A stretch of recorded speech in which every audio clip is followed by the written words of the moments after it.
मावळात सर्वात जास्त पर्जन्यमान बरसतोय। लोणावळ्यात मान्सून पूर्व पावसाची दमदार सुरुवात झाली आहे। त्यामुळे आता मुंबई पुणे पर्यटकांची पावले लोणावळ्याकडे वळू लागली आहेत। वीकेंडचं औचित्य साधत पर्यटनासाठी पर्यटक लोणावळ्यात दाखल होऊ लागले।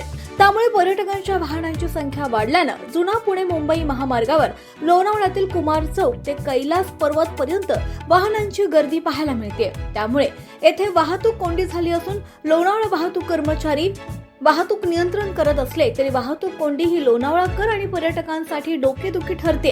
त्यामुळे या वाहतूक कोंडीचा प्रश्न कधी मार्गी लागणार हे पाहणंही महत्त्वाचं आहे। याचा आढावा घेतलाय आमचे प्रतिनिधी गणेश दुडम यांनी। गेल्या 4 दिवसापासून लोणावळ्यामध्ये पाऊस सुरू आहे। या पावसामुळे या संपूर्ण लोणावळ्यामध्ये पर्यटकांची पावले आता वळू लागलेली आहेत। कारण की आता आज वीकेंड असल्यामुळे येथे भरपूर आपल्याला पर्यटकांची संख्या वाढलेली दिसत आहे। या पर्यटकांच्या वाहनांची संख्या वाढल्यामुळे जुना पुणे मुंबई महामार्ग हा आता जाम झालेला आहे। आपण पाहू शकता कशा पद्धतीने हा संपूर्ण जुना पुणे मुंबई महामार्ग जाम झालेला आहे।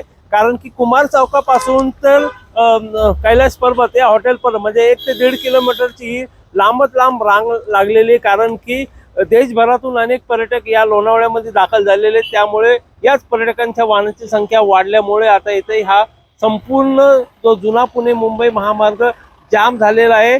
त्यामुळे पर्यटनाचा आनंद घेण्यासाठी आलेल्या पर्यटकांना आता कुठेतरी मनस्ताप होतोय का काय हेच पाहणं महत्त्वाचं ठरणार आहे। कारण की महामार्ग पोलीस असेल किंवा लोणावळा पोलीस हे जरी वाहतूक कोंडी सोडवण्याचा प्रयत्न करत असेल परंतु त्यातून त्यांना कोणतंही यश मिळताना दिसून येत नाही। कारण की गेले अनेक तासापासून येथे वाहतूक कोंडी झाल्यामुळे हा संपूर्ण प्रॉब्लेम या लोणावळा शहरामध्ये आपल्याला दिसून येत आहे।